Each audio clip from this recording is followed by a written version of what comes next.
Welcome to the Windy City Rundown. Hey,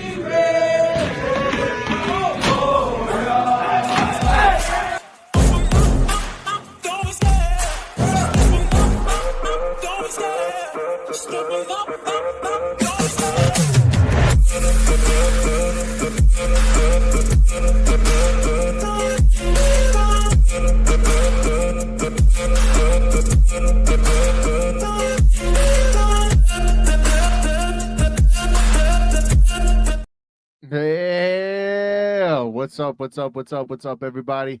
Hi, we're back after a couple weeks of a hiatus, 2 weeks of hiatus due to scheduling reasons and whatnot. We are back here, the Winning City Underground, on Facebook and on YouTube, guys. Make sure you follow us on all our social media platforms on YouTube, on Facebook, and on TikTok too, as well, Instagram, as we post up some of our reels too, as well.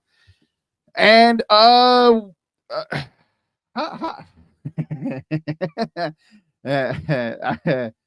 there's no easy way to start this, ladies and gentlemen, boys and girls, everybody. Thank you guys for joining us. The link will be provided in the comment section soon enough. I got you guys as I'm riding solo for a little bit until Jose joins us, but let's get right into it. The Chicago Bears yesterday, guys. Yeah. I mean, that's all you can say, right? Is yeah. They lost their 8th straight in a row. They haven't won since they came back from London against the Jacksonville Jaguars. Got a new head coach.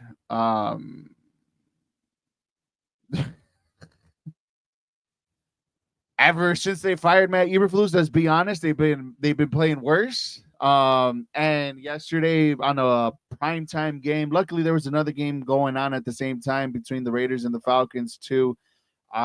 We didn't really get as much as the brunt of the criticism, but we still got most of it simply because it's Chicago and it's the Chicago Bears and it's Caleb Williams in his rookie year, highly touted, college player coming out of, like I said, college in USC, the Heisman winning quarterback. And this is what we've shown, the last couple. I mean, guys, I don't know what else to say, what else to do. Like I seriously don't. And yesterday just proved that the Chicago Bears are their own worst enemy, to be honest. I mean, Kramer not telling himself to be eligible on the touchdown score that may or may not would have shifted my way in fantasy football in one league. It didn't really matter in another one. I won that one too as well. Regardless, we're not talking about fantasy football, but like it's little things, Amagaji just by himself as a rookie against literally one of, if not the best defense in the NFL, the Minnesota Vikings, with Brian Flores in his way, how he defends, how he just plays his defense. I mean, the list goes on and on and on. And like the Bears are their own worst enemies. How many drop passes from DJ Moore? How many drop passes from Keenan Allen? How many times did Caleb Williams get hit? How many times he got sacked? How many times he was pressured? How many? I mean, I can just keep going. Like the list is continuous, guys. The list is pretty fucking long, guys, and it's beyond embarrassing. Like I said, they have shown ways that they could be worse when they're already at their worst. And I honestly, truly do feel like rock bottom hasn't even hit the Chicago Bears yet. And that sucks. It sucks to say, right? Because we had such high hopes. Like I didn't have the highest of hopes, but my hopes were pretty high on what the Bears were going to be. Hey, what's up? Our good boy Jonathan Palayo is in the chat. What's going on, my guy? I can't put it up right now because for some reason I can't share the show on Facebook, so we're gonna get that fixed. But what's up, my guy? The link is in the bio. It would be posted up right now in a bit as I'm doing it right now. I don't know what to like. I honestly, I don't know what to say. Like, I don't know where to start because again, we wanted change. We got the change. Okay, great. We want we wanted everything to go as planned the moment Eberflus got fired. Okay, great. A lot of people wanted him to be fired at the beginning of the season just to align your head coach and your quarterback, which would have been smart, right? But now we're going to be in the situation where we have to do this again, where we hire another head coach on a quarterback that we drafted that wasn't the head coach's decision, and he's going to learn another offensive playbook. Again, this is going to be his third offensive playbook, second, whatever you want to use, however playbook you want to use. It just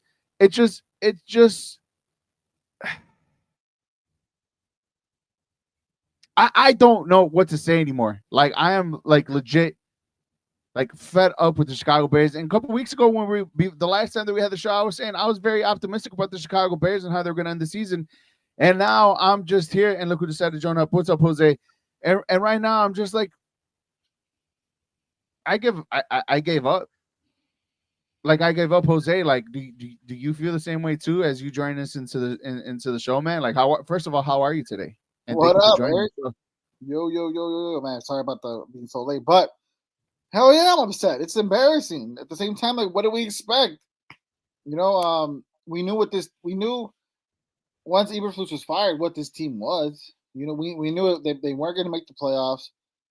They are nowhere near a competent organization. Just because we fired Matt Eberflus and elevated Thomas Brown to head coach, that doesn't mean we're all of a sudden just going to start playing well. Like, no, I mean, think about it. Our offense was horrific under Eberflus. I don't want to say with Shane Waldron. Once Brown took over as offensive coordinator, you saw glimpses of greatness from Caleb Williams and what this offense can be. Then once we fire Eberflus and elevate Brown again, like you're essentially taking him away from the offense. What do you expect?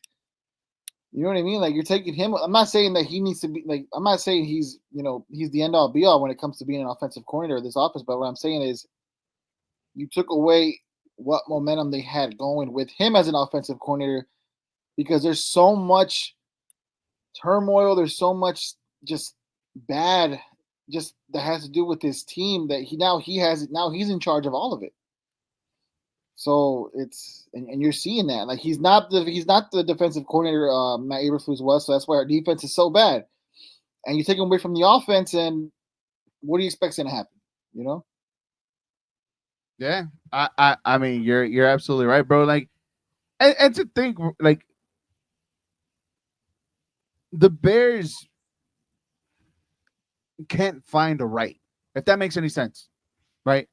They can't find the right, and like the Bears just no matter how much high hope they give us, no matter how much you know excitement they give us in the beginning of the year. That I mean, you guys were excited about Hard Knocks, right? You guys were excited about it. That we get to see the Chicago Bears on a platform, and like I knew, I should have known that the moment that they said that they were gonna have no swearing for Hard Knocks, it's kind of like, well, that's stupid. I felt like that should have been a red flag from the start. It should have been multiple red flags.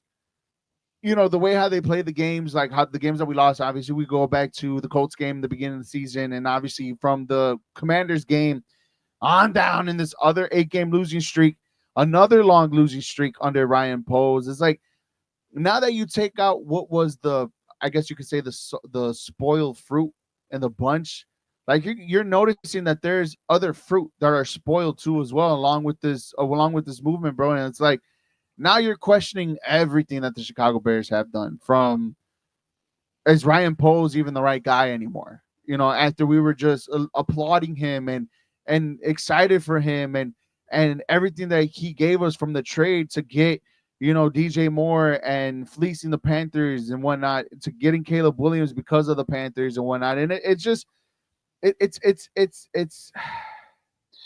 No, Eric, what it is, heavy. it's like an onion. You know what I mean? Like when you have, or how about this? I don't know for anyone who cut lettuce before or who cut lettuce before, right? If you have some, I guess some dirty spots, I don't know, some brown spots on the top part of the layer of the lettuce, you're gonna take that part off, right? And once you take that off, you're gonna find a sweet spots where you see green, where lettuce that's eatable. But when you keep peeling it and you see more brown and more brown, and when you're like, by when do you realize the lettuce is bad? Right? We took Shane Waldron off. All right, now we notice. Okay, well, it has to be Eberflus. So look at all the stupidity he's doing. We take him off. Oh, there goes. Now we're starting to see the flaws in Ryan Poles and the flaws that just been there. Like all these problems, all these issues have been there. They're just starting to maximize on a different individual every time we pluck someone else off. Right, Waldron gone. It's Eberflus. Eberflus gone. Oh, it's Poles. And I guarantee you, there's some things that I hear that I don't like about Warren, and we know this lettuce, if you will, of the Bears is rotten to the core because of their owner George McCaskey. It's mind-boggling. It stems from the top. It stems from within, from the foundation. Right, a house isn't good if the foundation isn't good, and we know damn well. We all know the foundation isn't good. We're praying and hoping that these idiots get it right. We're hoping and praying that they somehow stumble their way into a great president who then stumbles his way into a great GM who then stumbles his way until a great coach. But right now we already have the GM. We already have the president. So we're hoping and praying that, again, these idiots can find the right coach who's going to help develop the team. Everybody's thinking Mike Vrabel, and I will love Mike Vrabel. But from what I'm hearing, he might not even come to Chicago. I know. And that's the guy that I want. You know, that's the quarterback, or that's the head coach that I want to see. You know, and I mean, not the head coach that I want to see to come to the Chicago Bears, because and to be completely honest with you, Jose, like I'm sitting here and I'm analyzing everything and I'm reading everything and I'm seeing the body language. Like, I don't think there's anything or any head coach out there that can fix the Chicago Bears right away. Like this is such a mess simply because like, bro, the ownership is shit. You know what I mean? Like, they did everything ass backwards from the start, from getting Eberflus, then getting Ryan Poles, and supposedly like, I want you to choose, you know, Matt Eberflus or some shit like that. You know what I mean? And then Ryan Poles had to be like, okay, I guess I got to stick by him even if he's not my guy. You know, like I got the comments right here on my Facebook page, Jose, saying that, you know, John says Bears make my bear taste bad. Caesar goes, it's a miracle that we're back on. Yes, we're back on here. We're back. Sorry about the delay, ladies and gentlemen, but we're back. Is Facebook not my bad? No, we're not public. Yeah, we still haven't shared this on the public access for us to put it on the comments because somebody didn't give me the access to get on there. By the way, let me change that for us real quick. John said he's still waiting for the Bears to take the North and never give it back, and I think that's been Ryan Poles' biggest flaw so far, that he said that. Because as cliche and as cheesy as that was, like I mean, it's great, I guess, as a PR move, as you know, whatever you want to call it, for Ryan Poles to be there. But well, there it is. The comment section is now up and going, ready to go. Jose trying to tell the viewers how to eat a salad. I mean, I'm just saying. But Jose, to be completely honest, bro, like this right here, my guy, this is where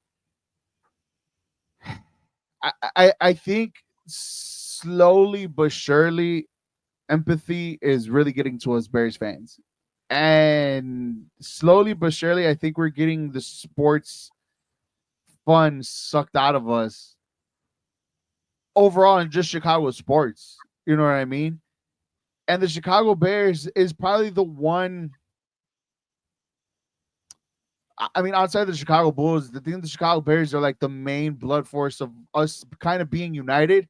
Simply because obviously we have the Cubs and the Sox, and everybody has their own different fandom from that aspect, right? They have the Chicago Bulls, where we all kind of unite, and Chicago being a big basketball city that it is, like the NFL, the Chicago Bears take it over. And if the Bears are doing good, like this city is different. Like, you know, this city is 100% like, I don't even know how to explain it, but this city goes like this city goes crazy when the Bears are doing good, and just imagine everybody else just falling in line. That the Cubs are great, the Bulls are great, the White Sox are good, are doing good. You know, even the Blackhawks. Give the Blackhawks some credit too as well. It's one of those situations, my guy, where it's just kind of like we know what the problem is, and yet here we are still getting suckered into this because Caleb Williams, literally by far, if not the best quarterback the Bears have ever drafted or have gotten in their NFL, in their franchise history. Even though Sid Luckman was the record holder, even though Jim McMahon was a Super Bowl winner, even though Jay Cutler was the NFL is the Bears record, like legit, Caleb Williams was touted coming in as the hottest prospect that the Bears have ever gotten, and here we are, kind of destroying the man in front of our eyes, week in and week out, being the most sacked player in the NFL right now, being about to be the most sacked quarterback in Chicago Bears history. Like, bro, like all of this is just a fucking kick to the nuts, to the gut, a punch to the gut. You know, it's like they're like, we're already got a little fire on us, and instead of putting water, they throw gasoline, so we're now all on fire all over the place. Like, it's just fucking sad to be a sports fan in Chicago right now. And CP says it right. There's nothing good about Chicago sports right now, and he is absolutely 100% right, because this shit is fucking pathetic, the way how the Chicago sports teams are being ran right now at the moment. Side note, before before I share your sentiment, Jose versus Eric this week, matchup of the century of Game of Thrones. Yeah, I'm not gonna lie, I haven't said shit to him, believe it or not, all day. I have not said a single word to him either. I feel like we've been avoiding it. I have to what's the word to avoid the bad karma, to avoid bad juju, to give bad vibes, whatever, to jinx yourself at the end of the fucking day. Look, I would say this. I did tell him, because he beat me twice in the regular season. I told him, I did. But when it matters, I'm going to show up. And our boy Josh found that out the hard way. Yeah, you did. And honestly, you got to thank the heavens that Amon-Ra St. Brown fucking helped you out on that one, because if it wasn't for him, I don't think it was. I don't think it would have been close. It was crazy, because I was going to start Jordan Addison, because the last time Jordan Addison played the Bears, he went off. He had 32 points. Yeah. So I'm like, okay, I think I'm going to start Jordan Addison over Mike Evans. I was like, I got to start Amon-Ra, because I feel like that was going to be a shootout. Yeah. Last minute, literally like maybe minutes before the game, I changed it. And if I wouldn't have done that, I would have lost. Mike Evans went off, gave me like 40. Like, dude, he went off. So yeah, it's gonna be interesting. It really is. The defending champ. I don't think my trophy shows right here, but the trophy that we're fighting for is literally right here, and it is up for grabs this week. And hopefully, I could do it. There it is. It's here. I was like, my team beat them twice. Hey, I again, the biggest mistake CP said when he drafted: do not give me Saquon Barkley. And what happened? I got Saquon Barkley. That's my guy. Well, CP, you got a good team too. You're also in the semis. You go against me. He said, "I'm rooting for you, Jose." You beat me twice. I think he did. I tell you, he did. I know he did. I'll say this. I'll say this to CP. I just hope Patrick Mahomes. I hope Patrick Mahomes' wife keeps him out or something. You know what I mean? Like, he's hurt. I gotta tell CP this real quick, and hopefully, and see how he feels about this. But Amari Cooper, and we'll just leave it at that. But back to the conversation, bro. Like it was one of the, man, dude. I don't even know what else to say, bro. Like, what is there to do now for the Chicago Bears? Like, what is it? Like, we know what we want. We know what's the solution, right? We know what's the solution for the Chicago Bears, bro. But like, if that's not going to work, then what's the next step? Like, what is there to do? There's really nothing we can do, Eric. We gotta sit there. What is it that we can pray for? That's basically, that's all we gotta do is pray. That's all we can do is pray. Pray that they get it right. I don't know if Mike Vrabel goes to coach Ohio State, or if he goes to coach any other team that's not the Chicago Bears. We gotta hope Ben Johnson is the offensive guru that everyone is claiming him to be. I just don't want another Matt Nagy situation where he comes to the Bears and there's just so much dysfunction all around him that he can't make it right. So I don't know. I really don't know. I feel like, and he won't come here, right? But I feel like the only coach that's established that can come and literally tear this from the ground up is Bill Belichick. But he's not going to come because he's not going to have any type of power. He's not going to want to be under Kevin Warren and Ryan Poles. Well, that is going to be I the feel coach. like he's gonna want so much say Right. and who's on this team, and they're not going to give him that. But Right. I feel like he's the only coach that I feel like could come in here that's available. That can come in here if it's not Mike Vrabel. That can come in here and tear this whole thing and just change the culture. Otherwise, you have to pray that these other coaches that haven't been head coaches are gonna be another Kyle Shanahan or what's his name from the Rams? I can't think of his name. Sean McVay, or Kevin O'Connell. These young, really good up and coming head coaches that are just going to be there. I don't know. But. I'm just gonna correct you real quick about what you just said. Unfortunately, Bill Belichick cannot be with the Chicago Bears because he's the head coach of the North Carolina Tar Heels. Yeah, he is North Carolina's coach. Yep. So everything you just said, I mean, it sounded great, but I mean, there you go. Then to answer your question, there is nothing to look forward to. There's nobody out there unless we're living on a prayer, a la Bon Jovi. But real quick, back to what CP said earlier about the Chicago. The Chicago is just all bad right now. You have two teams in Chicago owned by Jerry Reinsdorf. Need I say more? Need I say more about those two teams? You have the Bears owned by George McCaskey and the dysfunction there, which is horrible. The Blackhawks have hope, but they just don't look good right now. Maybe I have more hope and faith in the Blackhawks getting it right than the Bears right now. And the Cubs they act like they're like a small market team, like they're fucking Kansas City. Man, dude, that shit pissed me off, man. I promise you, dude, we have literally the worst sports owners in all of sports history. Like, and I don't even care. And that shit just pisses me the fuck off simply because, like, don't get me started with the fucking Ricketts, bro, because oh my God, dude.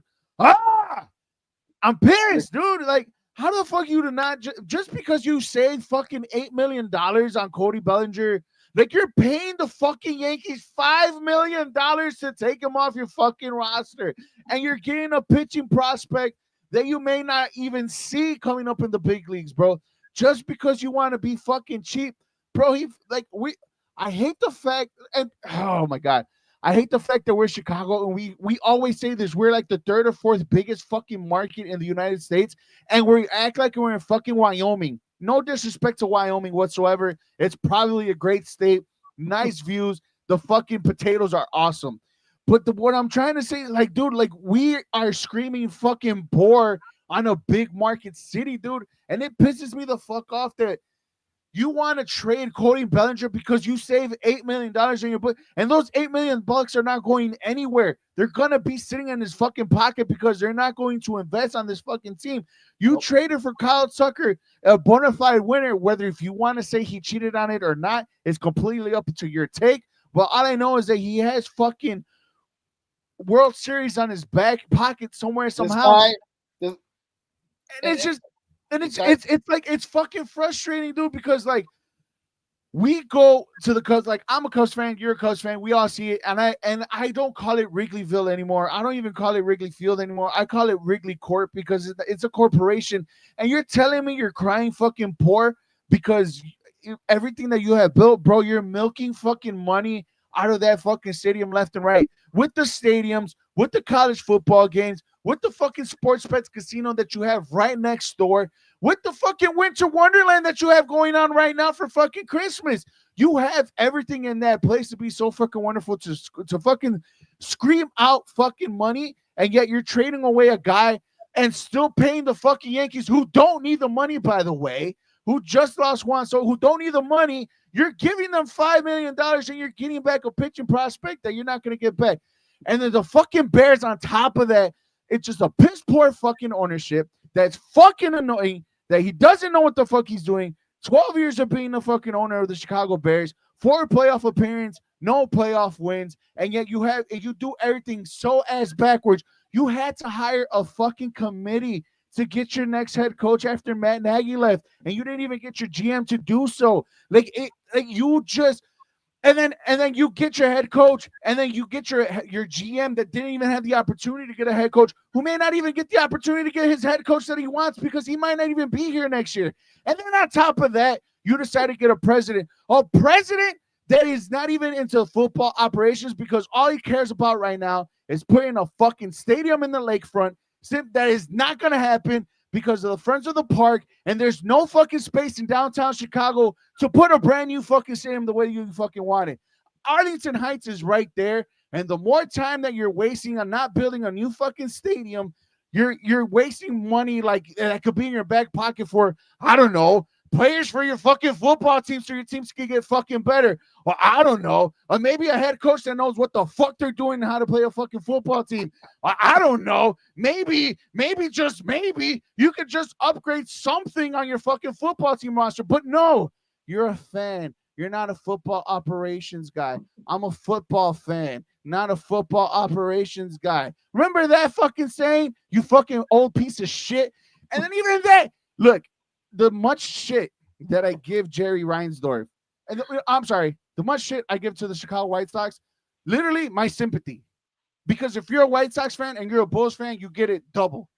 You can literally get a double-sided dildo every single time, bro. Like you fucking do. I was just gonna say, and it's like, and it's like, in the mouth. And the fucking part, the worst part about it is like last year when Ohtani. Why do we need to go for Ohtani? Why do I need Ohtani on this team for? Like, I'm not gonna pay that money. Andrew Benintendi has been your richest fucking player on your franchise history. Andrew Benintendi, you literally became the worst team in baseball this past year. And what are you going to do? Be even fucking worse. By all means, I don't give a shit. The White Sox could win 162 games and I'll be happy. But there's an inkling in me that, you know what would be really fucking awesome, Jose, one day to say that the Chicago Cubs and the Chicago White Sox may face each other in the World Series. And you know how fucking great that would be for the city of Chicago? That the games will be on our time instead of, I don't know, fucking California time where the game's at 8 o'clock at night for us over here. Or, I mean, East Coast is fine. We get the 6 o'clock game. But just imagine just saying, man, dude, imagine Cubs versus the White Sox in the World Series. That would be great to have. Other than that, fuck the White Sox. But I would want that to fucking happen. Dude, I have a board right here about me switching to my next basketball team because I'm fucking tired of watching Bulls basketball because I got lied to about we're going to get young and athletic. You get Rajon Rondo and Dwayne Wade who are at their telling of their careers. Bro, I don't need to be doing this. I don't need to be looking for a new fucking basketball team, but I'm doing it because I am sick and tired of the fucking ownerships that we have in Chicago. Like, I'm tired. And if the Last Dance, if any of the fucking Last Dance series when Jerry Reinsdorf was there, telling him that that team was too rich for him, winning championships, bro, you already know the mindset of that man right there, wanting to blow it up a long fucking time ago. Like, it's mind-boggling that you have maybe the greatest player that to ever grace the NBA, the basketball courts. Depending on how you want to see him or the conversation, let's not deny the fact that the greatest man to ever lace up a pair of shoes graced your fucking city, graced your fucking basketball team, graced your fucking stadium, and brought you not one, not two, not three, but 6 championships all back to back to back. And you wanted to blow it up? And then you have been shit for years after that. A small glimpse of hope with Derrick Rose, and that ended up being to shit. The owner, and look, I know I talk a lot of shit about hockey. I get it. I'm a bandwagon fan myself, but the Blackhawks are. I can't say enough about them. That they were the only thing to a dynasty we've had in this 21st century, from 2010 to 2015, 2016. They are and they were the only dynasty that this city has ever graced. And I hopped on that shit. I was a Toes fan. I was a Kane fan. I was a Keth fan.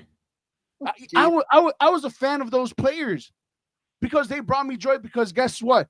They quintessentially bought me my first title as an adult because I don't count 05. Yes, they won the World Series. I would acknowledge that. But that's not my baseball team. But at the end of the fucking day, like, dude, they were out of cable TV for years. They weren't even on television for fucking years. Yeah, you gotta respect Corey Crawford. And it's year in and year out, we have these high hopes and expectations for our teams because we love our teams. We love our teams. Whatever teams we cheer for, we love them at the end of the fucking day. But the owners don't care because we as fans, and I'm sorry, but let's be completely honest, we're fucking stupid. We're stupid that we waste our hard-earned money on that team that owners don't really care about because one is too outdated. Two of them are outdated in Jerry Reinsdorf and McCaskey. One is being too cheap, even though he's a fucking billionaire. And the other ones, they're just getting started in the Blackhawks.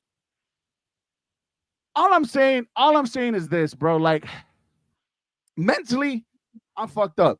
Every time we have a show, and if you guys ever noticed me, I always wear something.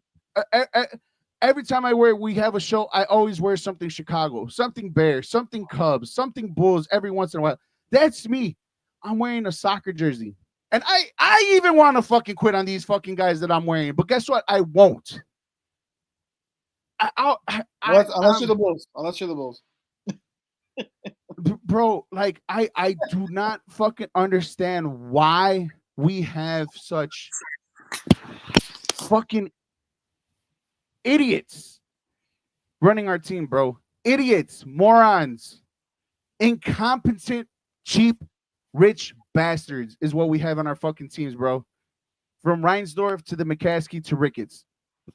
And it pisses me off. Again, I shouldn't be looking for a new basketball team, bro. I shouldn't. I should be hopeful for my basketball team. I'm not.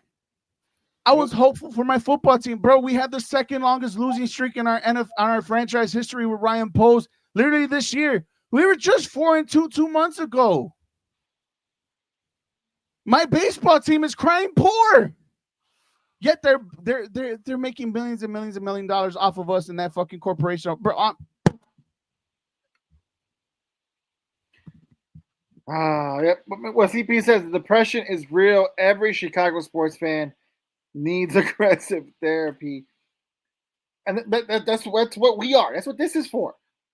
What Eric just did, I applaud Eric. That's why I gave him the full screen. It was warranted. It was needed. You see the passion. That's how we all feel. And Eric, I share the exact same sentiment. At this point, it's just, I look at it and I laugh. Because it's like, and the thing is, it's not even funny, bro. It's not even funny. I know I talk shit and I make funny about you, like, potentially leaving the Bulls, right? But I don't blame you because I feel like that team is hurting me the most right now. I feel like the Bears. I love the Bears. They're probably my favorite sports. Well, I would say the Cubs first, but the Bears are the team that I look at and I'm just like, bro, I don't have any hope for. I don't give them the benefit of the doubt. The Bulls are my heartbreak. The Derrick Rose era, I'm telling you, when I watched every single game, even after work, after knowing the results, I would sit and watch every single minute of the game. Now I don't watch a second. I don't look. Well, you can't because you have to pay $7.99 for them, bro. I was just gonna say, not because I don't have the network. Obviously I could pay for the network if I wanted to, but I don't. Why would I? What in the world will possess me to watch them right now? Nothing. And I have no interest whatsoever. The NBA ratings are down. Yeah, I wonder why. Because, no offense, but like for me, I can only speak for myself. I'm not gonna watch that piss poor team. They fucking suck. They're not going nowhere. There's nothing about Chicago Bulls basketball that screams I need to watch. Nothing whatsoever. Nothing. I have no hope for that team. Nothing. And I'm not going to watch it. I don't know what it's going to take for me to watch it again. I don't care if they get the number one pick. I honestly don't know what it's going to take for me to watch again. I'm not interested in NBA right now at all. Me neither. And I'm only it's watching. I'm watching other teams instead, just so I can scout my future potential basketball team. and Let me say that again. I'm watching the NBA so I can scout my future potential basketball team, bro. Like that's sad to say, dude, because like it is what it is, bro. Like it's crazy. It's crazy hearing about the Bears when you hear about Kevin Warren scoffed at the fact of getting Jim Harbaugh or John Harbaugh. Is it Jim Harbaugh. John. John Harbaugh. No, Jim. You're right, Jim Harbaugh. I'm sorry, Jim. Whatever. Jay Harbaugh. Like this like why? Why? Because he was a Michigan coach and you were from Ohio State? No, because he was. You gotta go back to the COVID season. He was the president, or he was something. He was a big wig for the Big Ten, and Harbaugh said something around that time. Justin Fields said something about the time, and like we shouldn't be playing under these circumstances, and blah blah blah. Like that was their eternal beef, literally. Well, there you go. Well, then you know what he let that shit get in the way of getting him a good coach. Because look at the Chargers. They essentially got. I don't want to say they're nobodies, but if you look at their roster and look at our roster should be better offensively. 110%. That team is just miles ahead of us. They're better coached. And better because they're better coached. And that's the Chicago Bears. They're just gonna find new ways to just fuck themselves over. And at this point, I'm just looking at other teams like it's just like, man, like it's envious. It's jealousy. It's hard not to look at the Chargers. It's hard not to look at the Chiefs. The Chiefs. Well, I mean, we know the Chiefs. We know who the Chiefs are, but like the Eagles or the Lions. The Lions, man. The Lions. Bro, you could pick any of the three teams in our division, bro. You could pick any three teams in our division. Let me say this. The Lions were just like the Bears with a piss poor owner who got it right.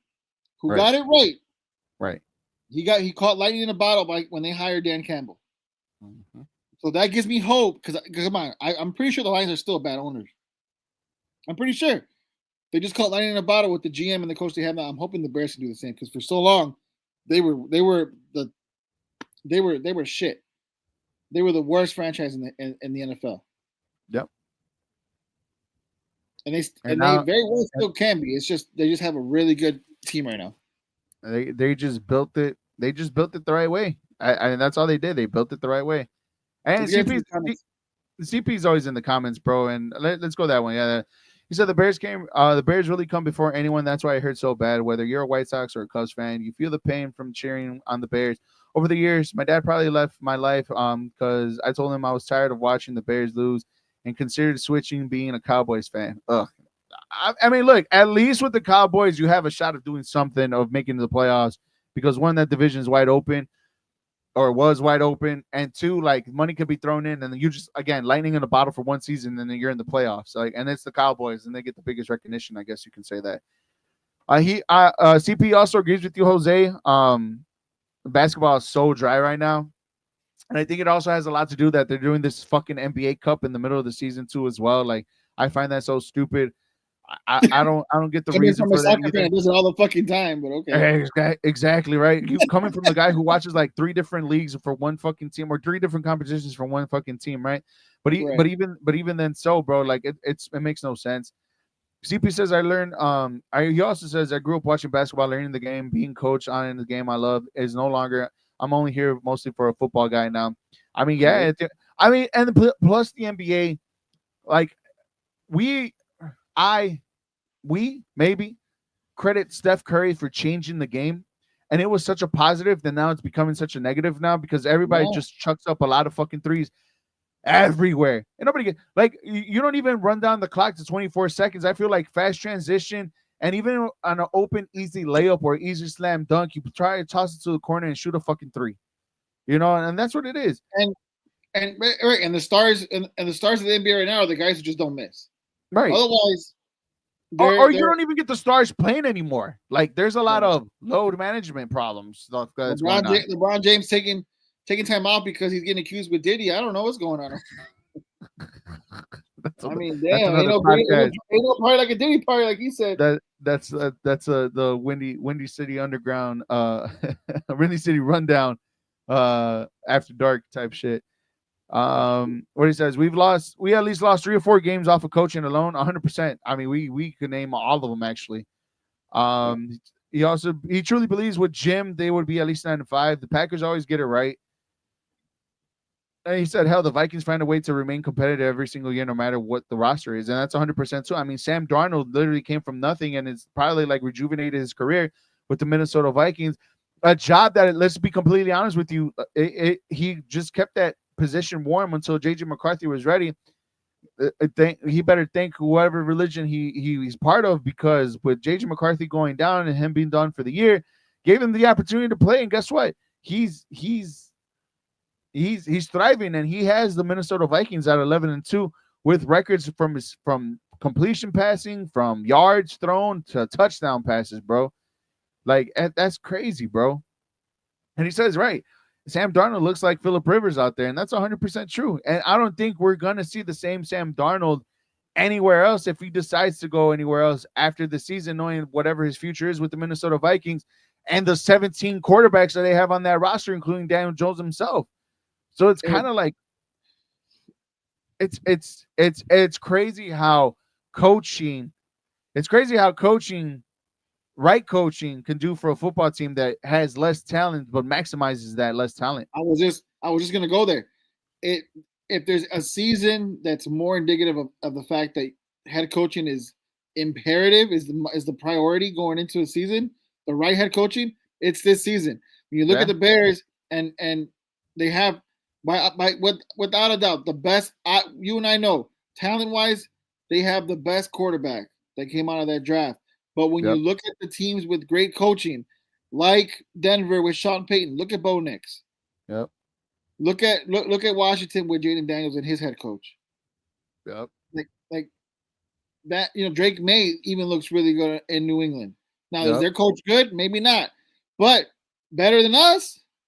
Yep. It's crazy. I mean, Sam Darnold, who came out of obscurity, he goes to a team that's well coached, and look at him. It's crazy. Only in Chicago, where everything, like, it's only in Chicago you say it's too good to be true. Like the Bears roster, it looked too good to be true. It looks so promising. Another losing streak of more than fucking 5 games. The Chicago White Sox literally beat the record of being the worst baseball team in baseball history. Baseball has been playing for almost over 100 years. They set an MLB record, bro. You know how crazy that sounds? In 2024. You know what I mean? The Chicago Bulls has been in basketball hell mediocrity for the past 20 years. Let's be honest, since Derrick Rose hit 24 years. It's been in basketball hell since they traded Derrick Rose away. It's been in basketball hell even with Derrick Rose being here, bro. Let's be completely honest. Eric, let's be completely honest. It's not considered basketball hell when you're the number 1 seed going to Eastern Conference Finals, MVP season.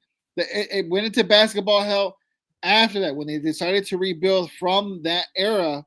That's when they've been in basketball hell because it's been nothing but mediocrity. Yes, they've been going to the playoffs, but it's been 4th, 5th, 6th, 7th play-ins. And that's all it's been. There's nothing on that team that screams potential championship team. There was a potential championship team when Derrick Rose was there, right? Because whether you like it or not, they could have built more. To your point, they could have added more to that window, but they didn't. But afterwards, they did nothing at all to even get close to that. Yeah, you're right. That's when we were truly in basketball hell. When you were just and let's be honest, it's not a coincidence that they're owned by the same team as the White Sox. When the owner said, let's just give them hope. Let's just give them hope. Let your team be in 2nd or 3rd place in the last month of the season, just so you could get hope to see if you can make it into the playoffs. Like, why? Why? Because your team is relevant. There's gonna be asses in seats. But you know they're not gonna win. Nope. CP says, wait till Michael Penix get in there. That's crazy because that's also another quarterback that got drafted in the first round. He's not in there now. If Yeah, it wasn't right. for them playing, if it wasn't, you could tell that the owner has a lot to do with that situation because if it wasn't for paying Kirk Cousins all that money, Penix would have been in there a long time ago. Yeah, for sure, 100%. CP goes, don't you know the fans that put bags over their heads at the games to hide their shame? It happens in 3 sports with us: the Bears games, Bulls games, and White Sox game. I don't think I've ever seen that in 1 year from one city, bro. I think I was listening to one of the sports show here. I think it was the ESPN 1000. That's for sure. And they said since 2020, since the turn of the decade, the winning percentage for all 4 major sports team is 375. Like that's like it's impossible. Now just add all of that. Like imagine just the turn of the century, how bad each and every, because the White Sox haven't not been that great. They've only had one good season and then have a few seasons here and there where they made the playoffs or had above 500 records. It's wild. You know, the Cubs had that little spurt of 3, 4 years, 5 years of above 500 baseball, and that's about it. You know, the Bulls had like the 2, 3 years where they were 500 and then above 500 within that span. The Chicago Bears have been more under 500 than above 500. And the 1 year that they were above 500 and didn't make the playoffs, Lovey got fired. 1 Super Bowl, 2 NFC titles in that year, 6 playoff appearances, 2 playoff wins. Yes, 375 combined, all 4 of them. 5 if you want to include the Blackhawks. I mean, I guess it's the Blackhawks if you want to include it, which is making it even worse. You're adding another team. Like,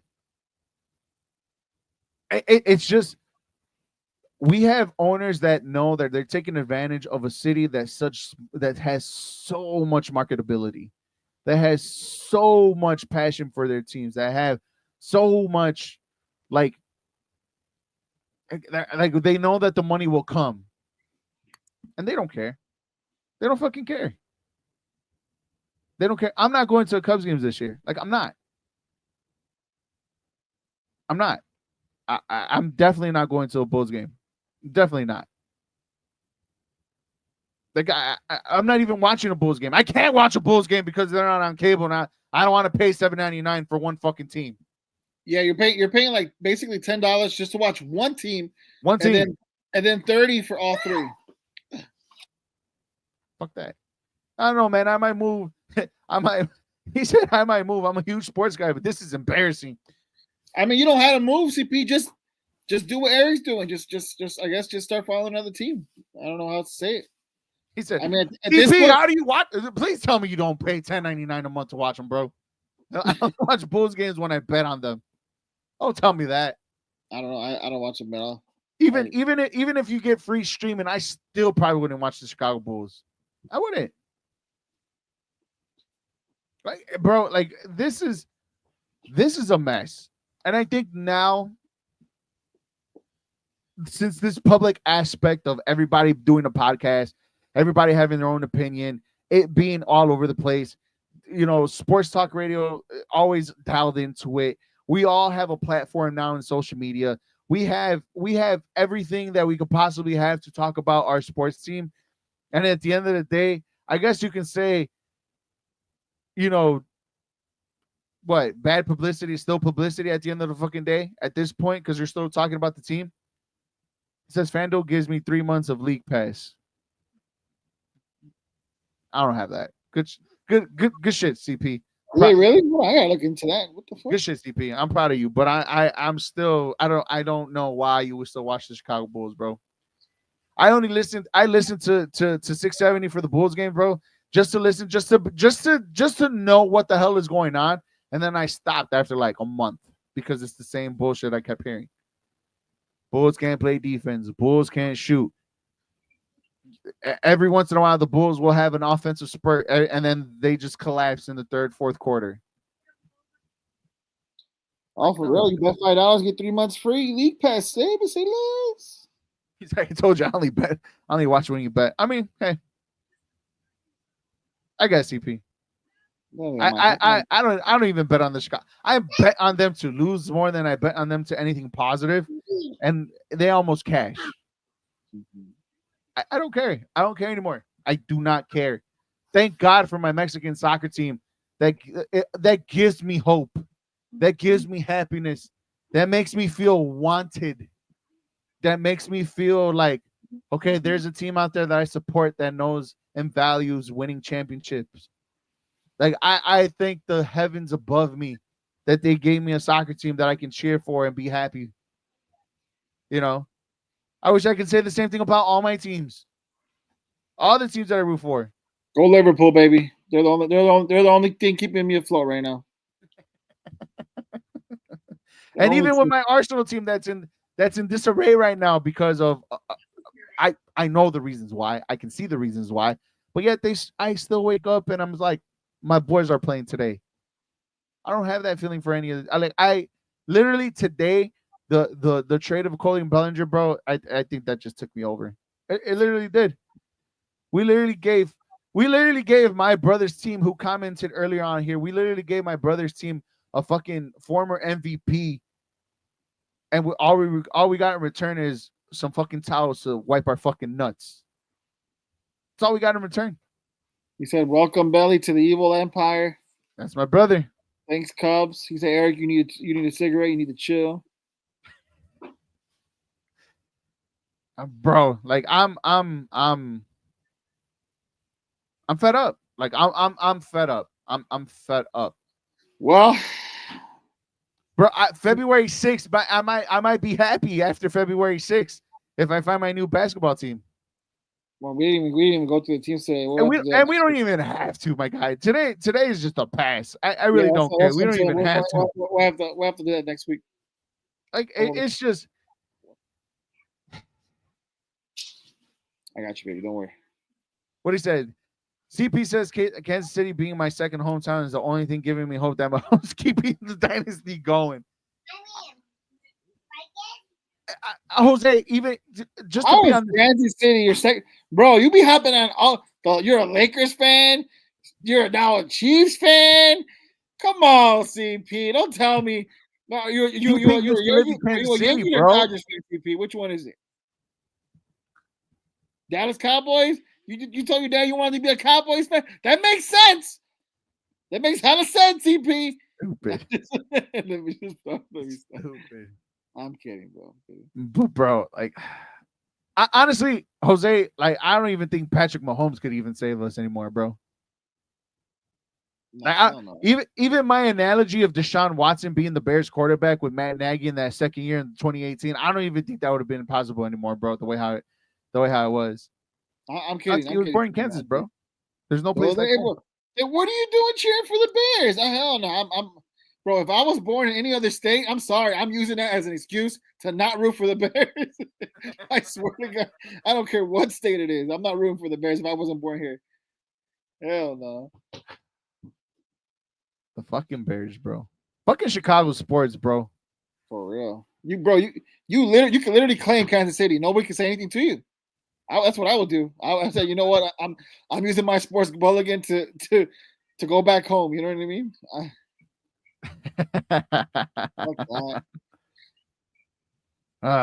Chicago sports, ladies and gentlemen. In a nutshell, if you missed my rant, we will post it up on our social media outlets, on our Facebook, our YouTube page, our TikToks, our Instagram, all of that. I mean, because at the end of the day, that's how we all feel. Yep. I mean, at the end of the day, that's what it is. No matter what team you root for in Chicago, you have hell. And if you root for the Sox and the Bulls, you double the hell. You know what I mean? But we're all stuck. I feel that. I feel that. We're all stuck. You're in there with us, CP.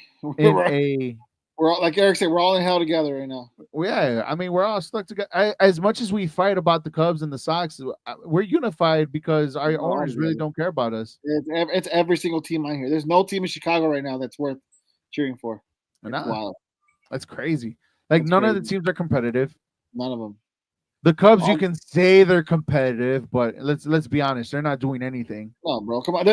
They're equivalent to basketball hell with the Bulls. That's what they're. Oh, They're yeah, in baseball 100%. hell. They're But in hey, baseball hell. Jose, but guess what, bro?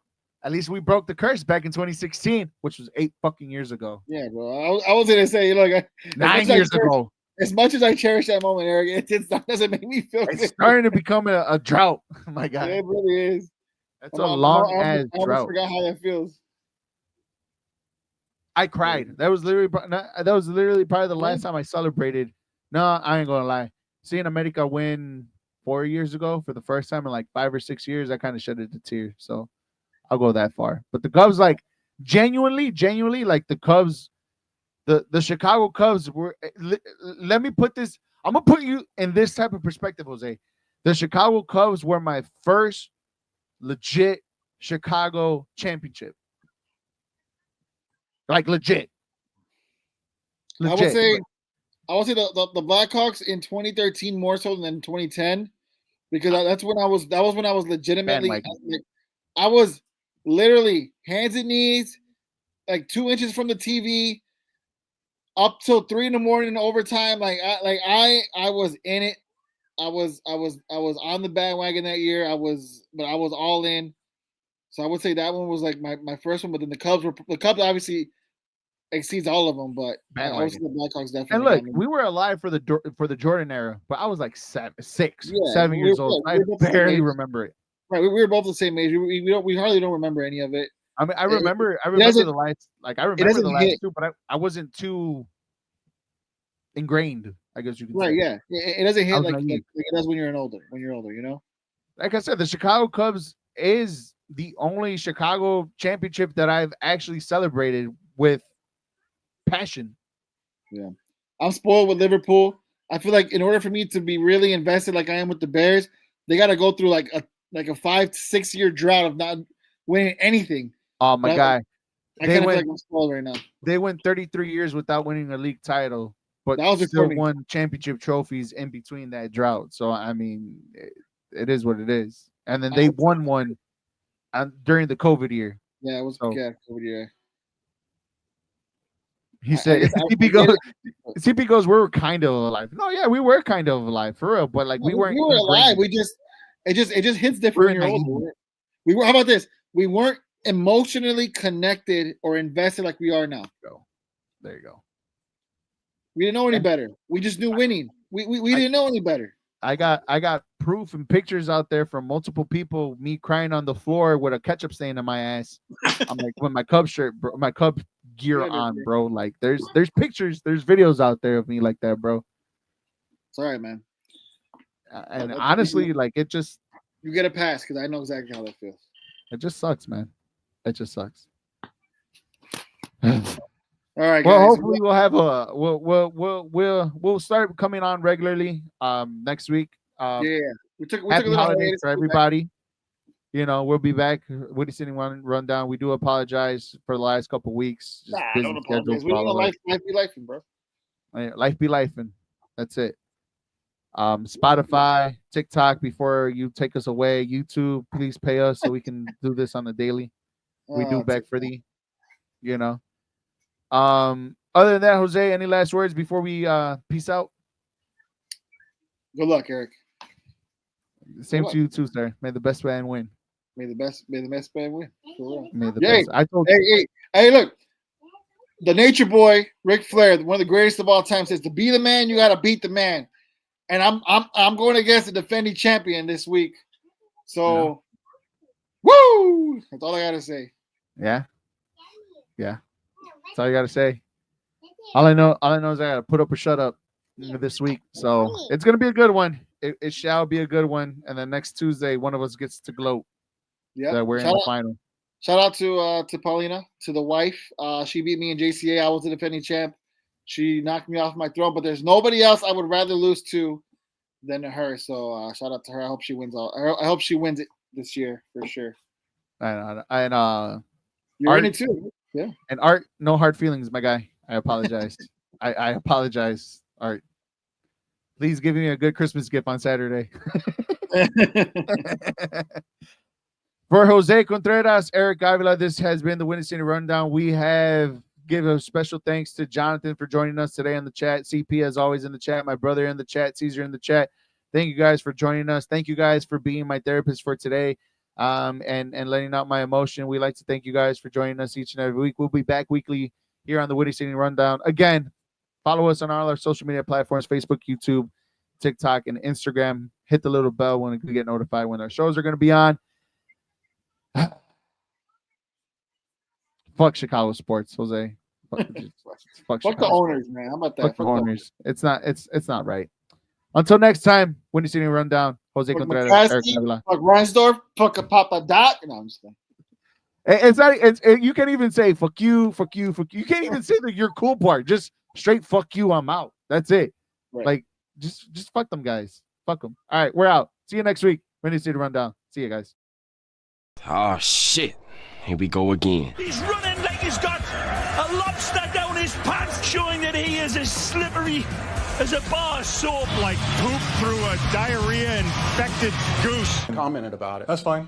That's fine. I'm not laughing about it. You think this is funny? I take this serious. I'm real serious. I put my heart and soul into this every single week. Are we done here? It's about time.